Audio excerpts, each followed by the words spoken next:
Hello, everyone. Today we're going backwards a little bit, but I wanted to get this out to you because I think it's very important. My name is Daryl Guberman. I'm the CEO of Guberman PMC LLC, a quality consulting firm here in Connecticut. I know you hear me many times talking about Boeing and Lockheed and medical and all the rest of the stuff, and now we're going to shift gears just slightly about Christopher Wray, the former FBI director. Now Kash Patel has taken it over, but Kash Patel is in the same swamp. Let me go into this for you, can I? Former FBI Director Christopher Wray, a pawn in a rigged system. Ladies and gentlemen, those seeking the truth, patriots, my fellow citizens, my friends, tonight we pull back the curtain on the illusion of leadership in our country. We expose the undeniable truth that many of our top officials aren't truly chosen by the president. They are handed to him, pre-selected by forces operating behind the scenes. In 2017, Christopher Wray was appointed as director of the FBI under President Donald Trump. But was this truly Trump's decision? Every president, Republican or Democrat, is presented with a list of so-called choices. But if they refuse to pick the preferred candidate, rest assured that individual will be placed there anyway. Now let's examine what happened under Wray's watch. Between 2017 and 21, the FBI, the very agency responsible for protecting American security, was monitored and compromised by none other than Communist China, and the infiltration wasn't subtle. It happened right under Wray's nose through the entity called ACOM, the American National Standards Institute, and the American National Crediting Board. The FBI sat on the International Accreditation Form through the American National Standards Institute and the American National Crediting Board. Let me go through that for you. The American National Standards Institute and the American National Crediting Board are private, not-for-profit, non-governmental corporations that have been around a long time, especially ANSI's been around over 100 years. And the IAF was formulated by both ANSI and ANAP, founded by them. They are an association. They're an organization that has association. It's an association of both national and international accreditation bodies that are equivalent to ANSI, ANAP. Also, their sister organization, ILAC, the International Laboratory Accreditation Cooperation, is in Australia. ANSI, ANAP are underwriters for both IAF and ILAC. Federal agencies sit on ANSI, ANAP, and so do corporations.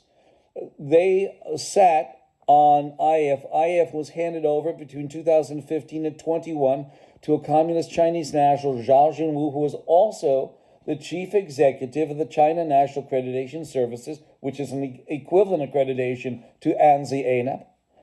And he certified the the laboratory that had ill-trained technicians. He certified, gave them a piece of paper and said, you did a good job, because in 2017, scientists went over to the Wuhan lab and found out that they had not enough highly trained technicians, for that is the first containment in any well-run bio-level 4 laboratory. So basically, that laboratory was not prepared.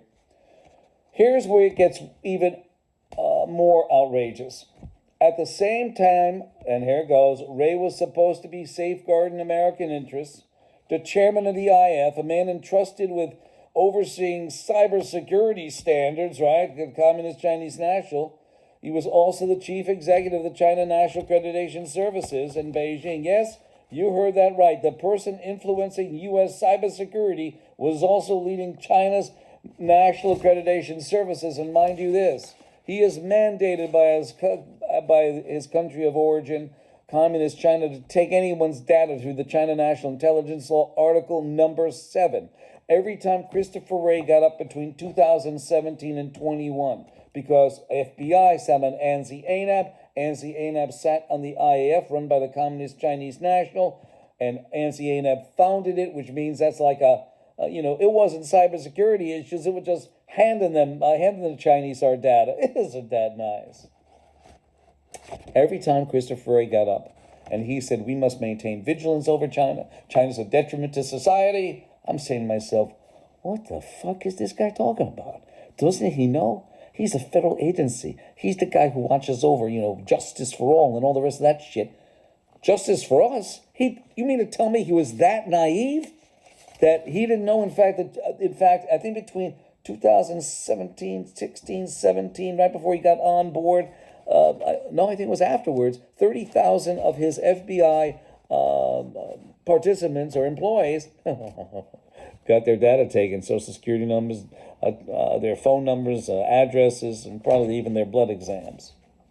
So let me just say this, it doesn't stop there. This same corrupt accreditation network certified a biolaboratory in Wuhan, China, the very lab linked to global pandemic, and we have the data to prove it.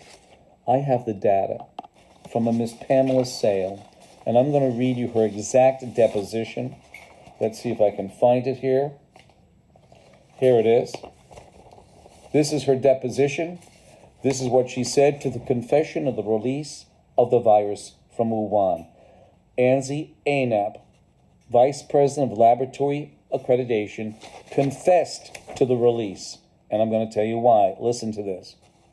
One of the issues is there is no commonly agreed upon set of standards that forensic labs around the country have to follow. Instead, there are informal guidelines that labs can choose to follow or not. That means they're given a certificate to an ill-prepared laboratory right off the bat. Right off the bat. So how can we have reliability with our blood tests? How can we have reliability with, biolevel 4 tests, or even forensic labs where they're doing DNA? They had a problem with the FBI lab.